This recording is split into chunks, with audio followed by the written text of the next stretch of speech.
actually going to be the very first video that I post on YouTube. So welcome to my little corner of the internet. The goal of this channel is to provide some planning / bullet journaling / art content along with some stationery reviews. So grab a warm drink, get cozy, and join me as I set up my moleskine large daily planner for the 46th week of the year. Oh my gosh, how has time gone by so fast?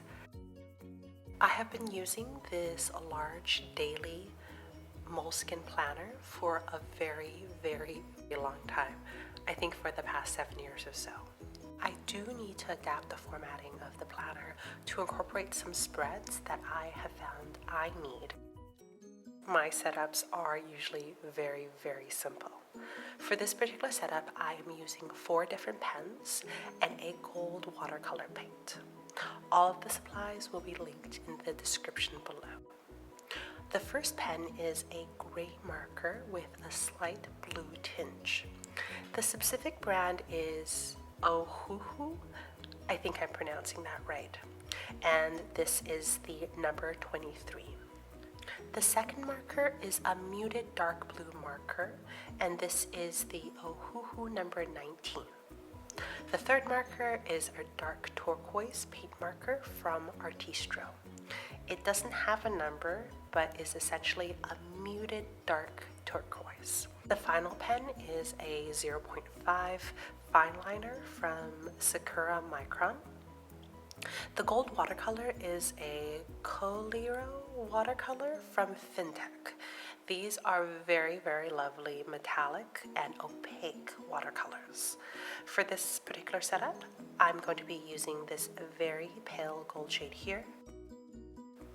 For each month of the year, I like to keep a little swatch for the month so that I can remember what the colors are and potentially reuse some of these colors for each week of that month. Sometimes it doesn't quite work out when I don't like the colors that I ended up choosing, but these little swatches do make for nice memory mementos at the end of the year.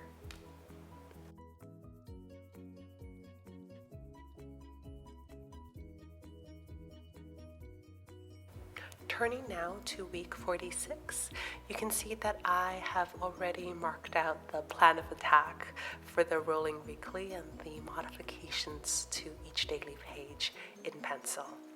To be honest, I don't actually go in and sketch things in pencil first, but I was particularly nervous for my first video and thought it might be a good idea to avoid potential mishaps. Turning now to the rolling weekly, I actually take a spare piece of paper from a moleskine kahir journal and I paste it over the Sunday of the previous week. This gives me a little bit of additional space for the rolling weekly. The grids also allow me to draw the structure of the rolling weekly a little bit more uniformly. What I'm doing here though is I'm making a header for the rolling weekly. This is probably going to be the largest piece of doodling that I do for this setup. First, I'm going to write the word tasks and the week number.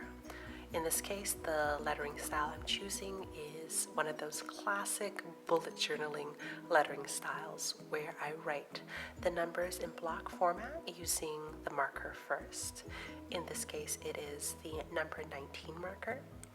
And then I will write the word and the number again in cursive format using the 0.5 fine liner. Next, I'm using the same number 19 marker to draw a couple of leaves flowing out of a moon.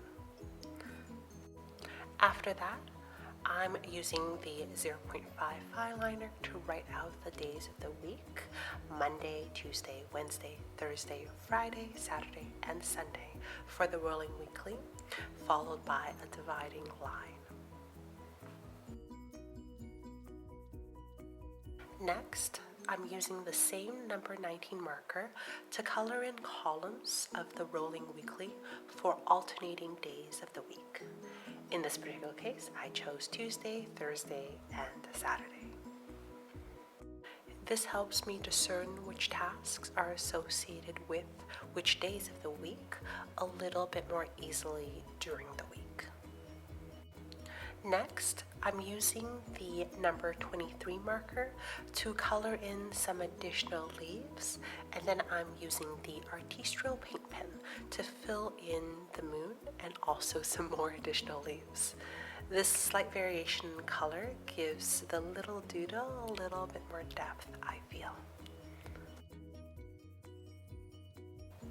After the paint dries, I'm going in with the 0.5 fine liner to outline the moon and only some of the leaves.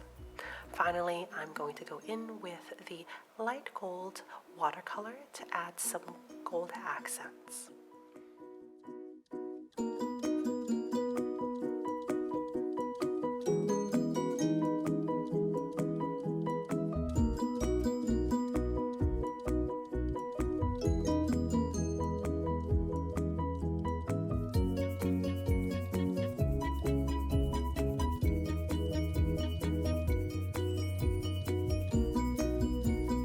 Unfortunately, what you see here is me noticing that after I added the gold watercolor, some of the fine liner outlines were a little bit more covered than I would like. So I'm going in again with the 0.5 fine liner to delineate some of the outlines a little bit more clearly. And then we are done with the rolling weekly.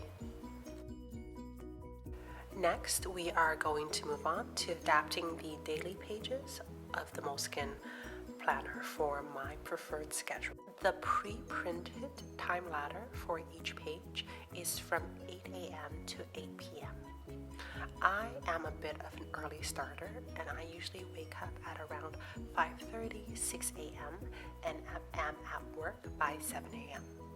I also typically have a hard stop at 5 p.m. so I can go to the gym for some classes, but I do like to include my gym sessions in the time ladder.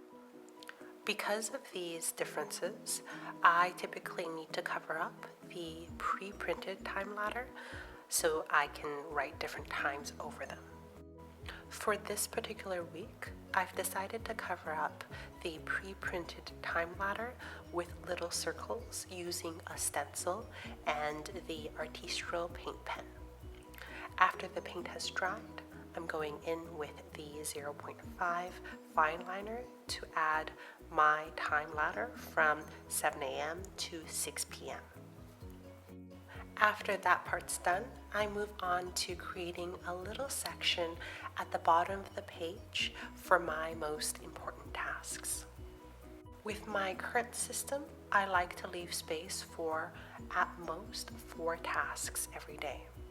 The first task is a single task of primary importance, which are associated with 8 plus dots, which each represent 30-minute increments. Generally, this is the task that if I manage to complete, I will feel like I have had a very, very productive day. Most days anyways. Sometimes I feel like the day just completely goes off the rails, and no matter how much I do, it feels like I will never catch up to all the things that I need to get done.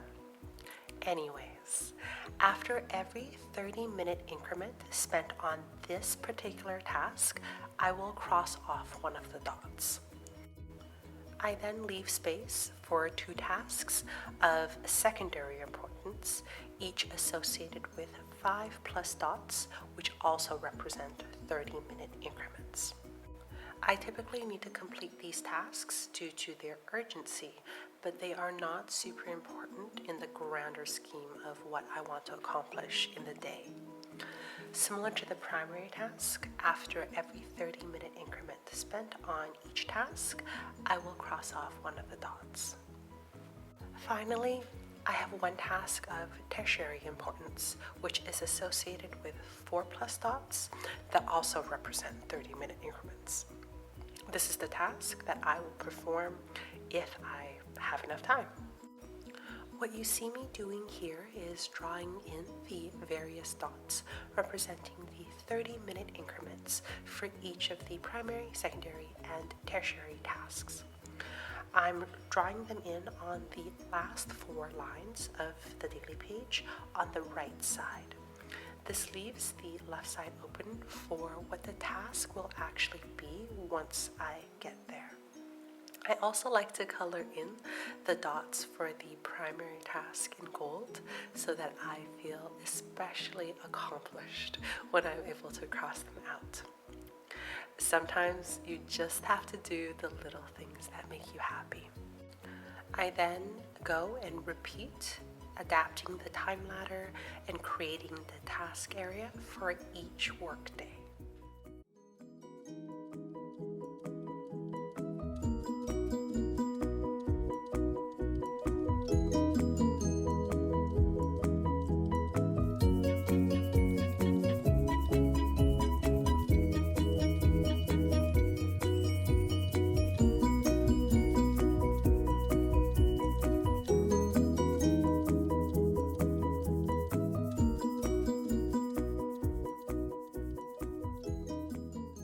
After the workdays are done, I move on to adapting the standard Saturday page to include both Saturday and Sunday.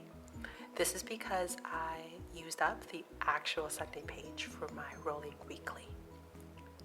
In this particular case, I am drawing a single line dividing the page in half, with the left side for Saturday and the right side for Sunday.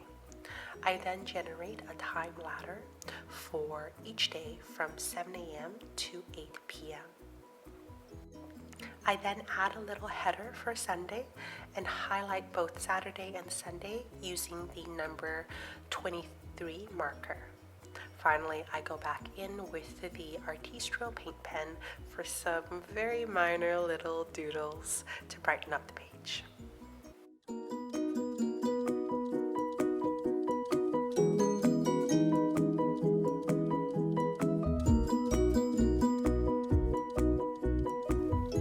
And that is everything for the week. Now we're going to do a little quick flip through of what we've just set up. Thank you so much for joining me today. I hope you had a fun and relaxing 10 minutes with me. I apologize for my head poking into the frame occasionally. Hopefully that will improve as I make more videos. Bye for now.